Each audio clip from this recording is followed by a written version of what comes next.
All right, day 27 of the 30-day challenge to vlog every day. On Kotao still with Kimji. Kimji, what's happening? What are you drinking? Cappuccino. Is it good? Nice.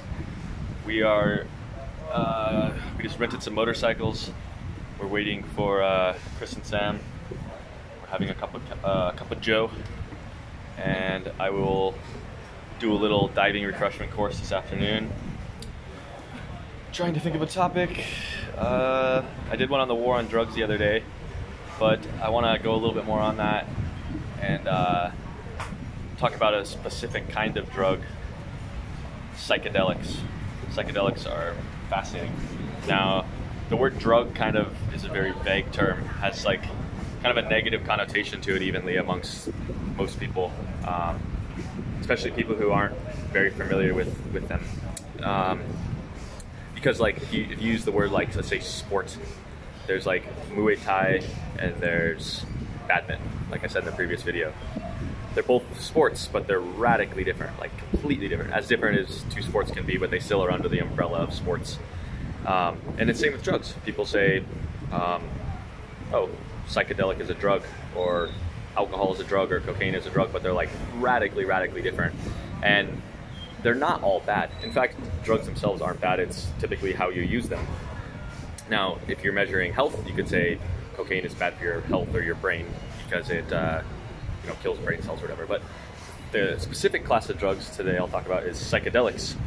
And psychedelics are unique for a number of reasons. Psychedelics aren't toxic. You can't overdose on them, and they're not addictive. And it's very unique amongst drugs. Now, why talk about psychedelics? Why are psychedelics interesting? Well, so a psychedelic would be something like acid, or with LSD, or DMT, or psilocybin mushrooms, for example. These are all psychedelics. Now, psilocybin mushrooms exist in nature, DMT exists in nature, and LSD was synthesized by Albert Hofmann many years ago. But they all have very interesting effects on the brain and the mind. Psychedelics can block a lot of the biases we have in life, where we can actually look at the world in a way that is otherwise very difficult to reach that state of consciousness. They can be used for tons of things. Right now, there's like psilocybin mushrooms are being used to treat chronic depression, PTSD, drug addiction, like alcoholism or cocaine addiction, because psilocybin mushrooms can radically they can create new neural pathways, have neurogenesis, recreate new neurons, more brain cells, stuff like that. But there's one theory that this guy Paul Stamets has, that he's one of the world's leading experts in mushrooms in general, who works with the US government. And one of the theories is that the reason why the human brain has become, as big as it is, and is capable emotionally, and as it has been, which makes humans kind of unique amongst other animals in the world, is the fact that he has a theory that humans consume psilocybin mushrooms for a long time, over a long period of time, which created more and more neural pathways, which is basically what made us become human. That's just a theory, and who knows if it's actually true. I know Timothy Leary went off the deep end and had some of those similar theories. But the short of it is, I've been into psychedelics, or interested in, kind of mind blown by psychedelics for probably, I don't know, the last 8 years or so. And mainly because I'm really interested in philosophy and consciousness and philosophy of the mind, and just like studying, kind of paying attention to thoughts and what it is to be human and stuff like this. And psychedelics like really give you a different perspective. So some of the stuff will sound crazy because psychedelics, it's hard to describe truly what they are until you've actually experienced them. It's one thing to subjectively feel it. It's another thing to like try to describe to somebody who has not done them. But one example would be, you can actually see the world in a quote-unquote more real way with psychedelics sometimes. A lot of it depends on the dosage you take, and the setting is what they call it, like your mindset at the time and the environment you're in at the time. But for example, acid is known to block a lot of the biases, like the innate biases we have built into our minds, such that you see the world for just what it is. So one example that my buddy Richard gave when he had DMT was he was able to look at his mouth, right? So like, we're human, we've never not had a mouth. We've always had a mouth. There's never been a time ever in our entire lives where we've not had a mouth. So how can we possibly fathom what it's like to not have a mouth, right? Well, when you take a psychedelic, or you can reach a state in other ways, but like with a psychedelic, it very quickly can put you there, where you actually see the mouth for like the first time, where like you see the mouth with all these innate biases attached to it that we've learned through always having a mouth. So you see the mouth as like, it's like this hole in our face that we put food into and energy into, that gives us energy that we chew up. And you like recognize that you have a mouth the first time, like Kim just said. But the thing is that's an analogy. Like that's the analogy. But the thing is psychedelics can make you look at the world with everything as if it's the first time you've seen it, without these like biases that innately have been built into us. So you see a tree, and you see like, holy shit, this is like another live thing that's on the planet with us, that will live and die just like us. Or you see kind of other people as like so similar to us, or you see like this table that's in front of me is like made out of wood, and that was once a living thing that we're now using as a tool. But it can get a lot more deep than that, where like you can basically lose, your ego can completely go away, where there's like no self. You lose the sense of self. Now, Buddhists have long discovered that if you pay long enough attention to your mind, you realize the self is an illusion. Like that's like, it's pretty clear when you pay enough attention to it. And with psychedelics, it's like a shortcut where you can go straight there, and it's like, wow, there's like, I'm just here kind of paying attention to this thing we call consciousness, and all these things are happening that are like completely, I'm just observing them happening. Like, to say things would be different is to say the universe would be different.